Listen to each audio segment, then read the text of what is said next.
Hey guys, Alberic here. Welcome back to Alberic Gaming. Today I'd like to talk about a 4-star character who has been a DPS powerhouse for me since the early days of Genshin Impact, Razer. It's important to note that there are some caveats here. A well-built Razer is likely going to have a 4-piece Gladiators as his best in-slot artifact set, which is not as easy to farm for as other sets are.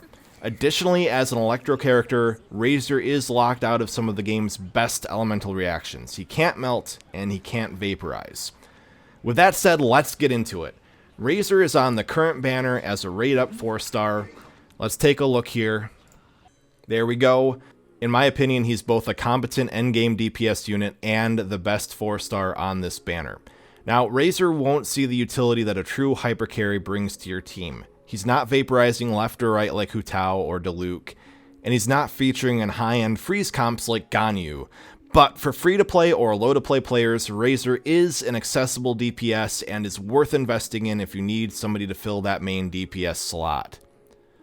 Now, let's dig a little bit deeper into Razer's pros and cons. As mentioned in the introduction, Razer doesn't have access to amplifying elemental reactions like Melt or Vaporize. He also happens to be a very selfish DPS. Once you activate his ultimate, you want to stay on the field for as long as possible. Additionally, my personal best in slot for him in terms of artifacts is a 4-piece Gladiator set, which is not the easiest set to farm for. So why should you consider playing Razer? Well, he is a Claymore user, which has its inherent usefulness in the overworld and in domains. Do you need to break geoshields? You can do that. Do you need to farm some more? Piece of cake. So, Claymores do have some use, right? And Razer can do that without much problem. From this, we can also segue into another pro here. Claymore users generally have slower attacks, right? Look at that. But when you hit his ultimate, you attack much faster. It's almost like you don't even have a Claymore in his hands. And in addition, I find that he has a reasonable amount of energy recharge on his own, so with Razer you don't really need a second Electro unit to generate orbs.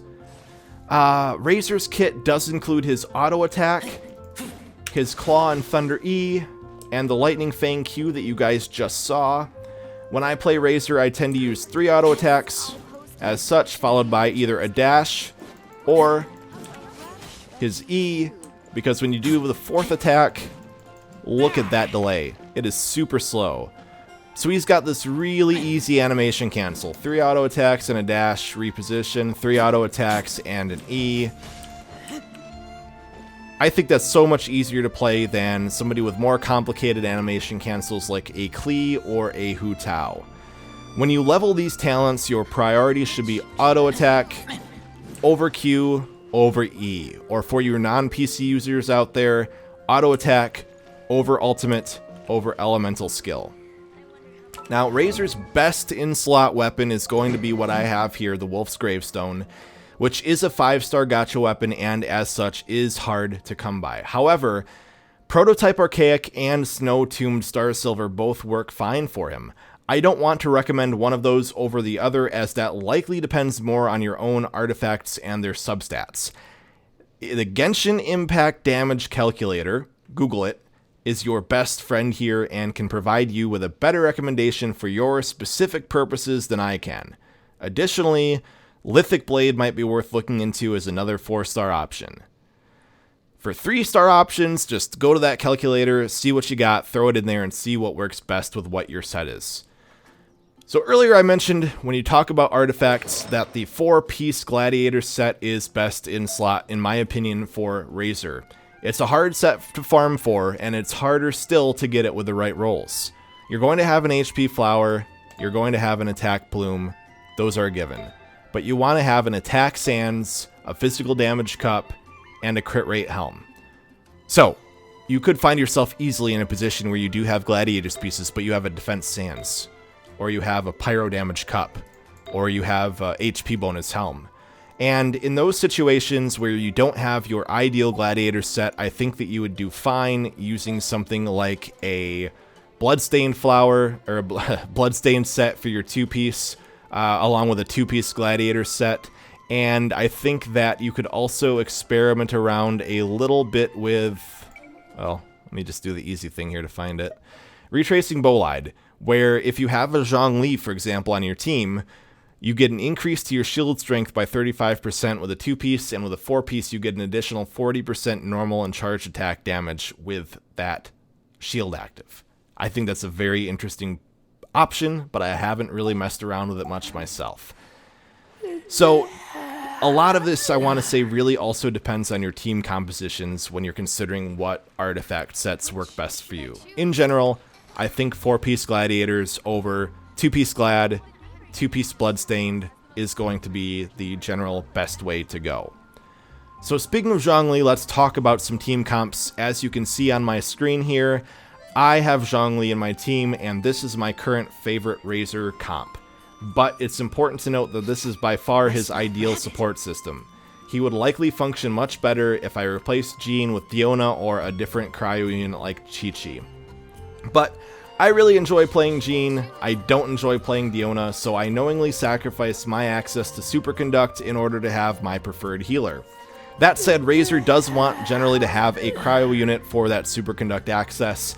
Kaya is a consistent cryo applicator, but his main use in a Razer comp is just to apply that cryo and switch out. Diona, on the other hand, provides both a shield and healing while also providing access to that Superconduct. So I think Diona is favorable over Kaya in most situations, especially if you have her at higher constellations. Now, for a bit of a hot take, I am going to say that personally, I think I would prefer Chi-Chi over Diona in a Razer comp, because when you throw Chi-Chi's ultimate out there before you throw Razer's ultimate out, you are tagging enemies with that debuff that Razer can use to heal himself while he's in his ult. And since he's a very selfish DPS, and you want Razer on the field for as long as possible, it is really advantageous to just throw out that heal and then have Razer on the field without needing to switch over to somebody else to keep him alive.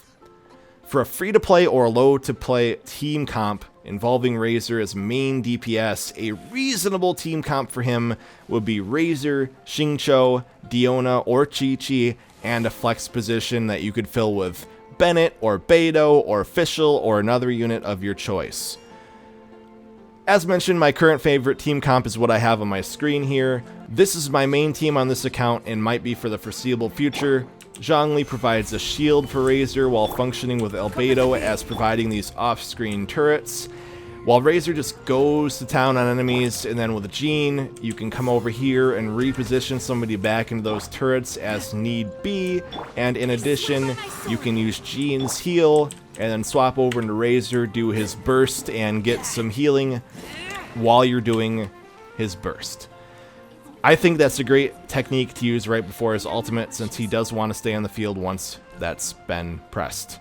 We also see Enduring Rock Elemental Resonance from this. We have an increase to shield strength by 15%, and while protected by that shield, damage dealt is increased by 15%, and dealing damage to enemies will decrease their Geo Res by 20% by 15 seconds. And we have 2 Geo units on this team who can, as needed, provide Geo damage, especially with Zhongli's Meteor freezing everybody for a couple of seconds in place.